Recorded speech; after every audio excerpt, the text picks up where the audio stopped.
Using common hand tools and maybe one or two power tools, but if you don't have the power tools like an impact or automatic ratchet, then you can just use hand tools. We're going to start off with a ratchet, an extension, and a T30 Torx bit. There's my ratchet, my extension, and there is my T30 Torx bit. What we're going to do is take off all the white bolts on the intake. First one out, this is how long the bolt is. You don't unscrew it for a while, it's just a couple turns and it just simply slides out. There's one here, another one, and then one there. And then there's also a couple on the bottom, as you can see. Make sure you get all those off, and then we'll do the next step. The thing I highly recommend doing is getting a Ziploc bag and with a Sharpie, writing where that bolt came from. For example, here I have Manifold bolt. I'm gonna grab every single bolt that's exactly like this, and I'm gonna put it in here, so that way I know where I got it from, where it belongs, and I make sure I don't lose it as well. Okay, here's what we got so far. We have 1, 2, 3, 4, and 5 of the white bolts for the manifold. Now we're gonna get the ones on the bottom, which are tricky to get. This one right here is actually going to be a nut. I'm guessing like a 10mm nut that you take off. And then right there, you're going to do another Torque 30 bolt. Here, there's another Torque 30 bolt. And on the other end is another nut. Once I have all the top bolts removed, those are easy to access, so we got those off first. We're going to take off the oil filter, the oil pressure sensor, the throttle body wiring, the intake sensor. This is a camshaft sensor, I believe, or yeah, camshaft sensor. We're gonna take those off. We're gonna take off the PCV breather valve hose, whatever. So let me walk you through those. First, we're gonna start off with taking off the oil filter. Use multiple tools. If it's loose, you can just use your hands if you got a good grip on it, or you can get one of these pliers and you simply just grab onto it and there you go, and grab it loose. Once you get it loose, you can easily take it off by hand.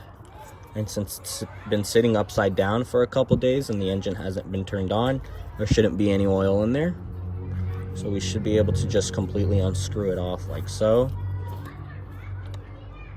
And flip it upside down. All right, now that we got that, we're gonna set it up like this. And what you wanna do is get some tape or something to cover this up because you don't want any dirt or debris to get in there. I'm gonna take off this oil pressure sensor using this pick. What you're gonna wanna do is push this in and then pull on this tab. Could have done a way better job, but got that all taped up. It doesn't really matter. Now I'm gonna take off the oil pressure sensor by pushing it in and taking this pick and putting it here and pushing up. All right, so essentially you push it in and then up. There you go.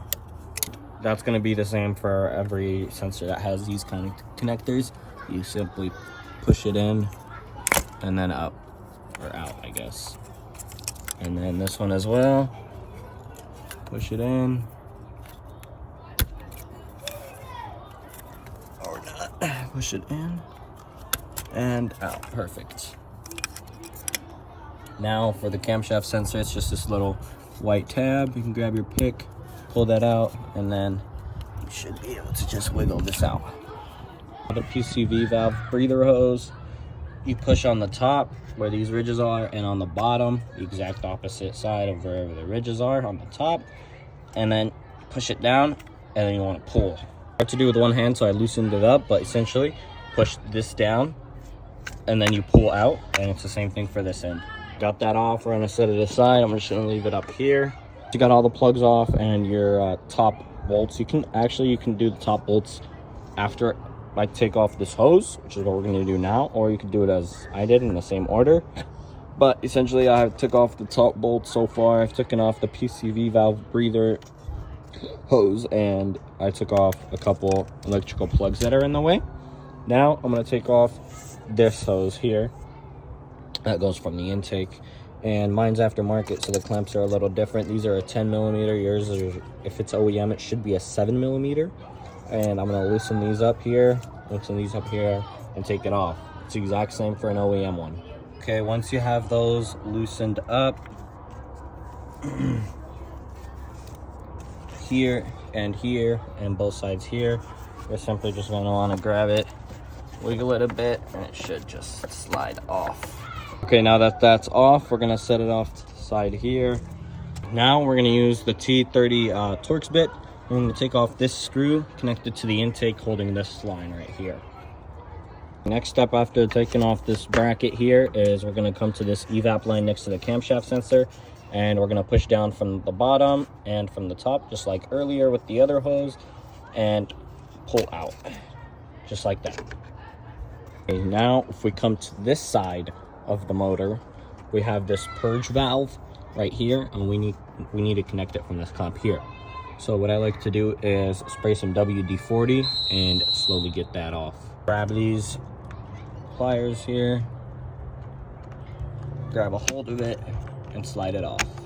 What I'm gonna do is I'm gonna grab a flathead screwdriver between the purge pipe. What I'm gonna do is use a flathead screwdriver, and I'm gonna put it between the purge valve and the hose, and I'm gonna pull the purge valve away while I twist the flathead like so. Okay, so I just did exactly what I said and made sure to grab this really tightly because I don't want to break anything, and pulled off just like that. Now right next to this purge valve, there's this little plug here. We're going to push down and pull it out just like I've been showing you. Using the same method of pushing it in and then putting that clip out, or putting that pick in, we got the plug out. Next to that plug, there's this vacuum line. Not this bottom one, this one right here. Trace that down to the nipple, and you can just pull it straight out. If we were to trace this all the way down, you would see that it goes into there, and it's on that nipple right there, so you can just pull it out. Right, you got this line out. Your next step is grabbing a 17mm open-ended wrench, and we are going to go to the back of the motor where this bracket is. Right under it, there's this fuel line that we're gonna use that wrench to unscrew. And I got my wrench. I'm gonna unscrew that bolt right there, exactly where my finger is sitting, right there. And be aware that it is a high pressure fuel line, so it is gonna squirt out some gas, but it should be fine. Once you get your open-ended wrench through here and you crack it loose, you can actually just get your finger behind here and start, there we go, and start unscrewing it with your finger. It's not on there as tight as you would think. Right, now once that nut falls down, that's loose, it's ready to go. You're going to come back to your throttle body right here, and you have 3 plugs that you're going to take off using the same concept I showed you. Right, it's actually a couple days later. We're back with all the tools, and we're gonna just go back to where we left off. We're going to take off this temperature sensor right here with the red clip right there. All right, that wasn't as hard as everyone made it sound. Essentially what you want to do is that little tab right there, right where my finger is, you want to push that down, and then you want to grab some pliers and just grab the sensor and pull it off. So what I did is I got these right here, and then I pushed the tab in once, and then I turned it sideways, grabbed the sensor, and pulled it out. Okay, so we have these bolts on here taken out. Now what we're gonna do is get a 10mm with an extension. We could either use a closed end wrench from here, or we can get an extension and a ratchet and get it from there. And then there's another torque 30 right there, and then there's some more on the other side.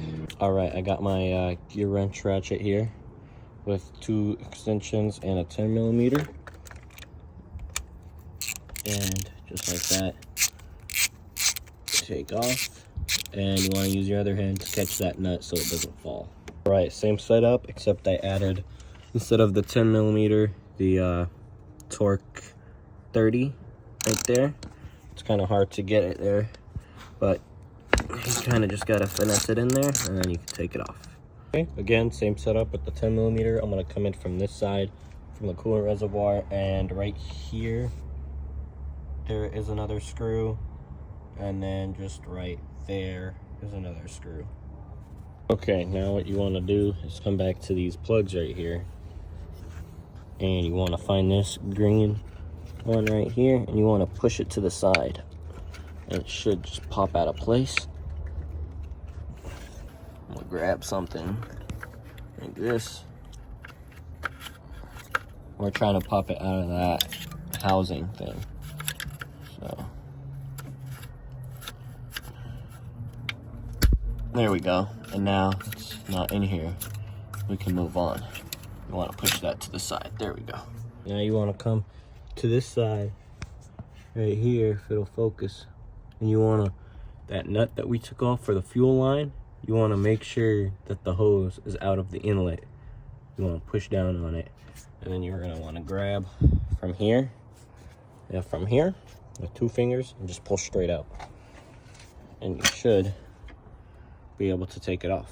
All right, once you got it out like this, you want to come to your injectors right here, and each one of them has a nice little plug, just like so. You want to use the same method that I showed you and take off all 4 of these.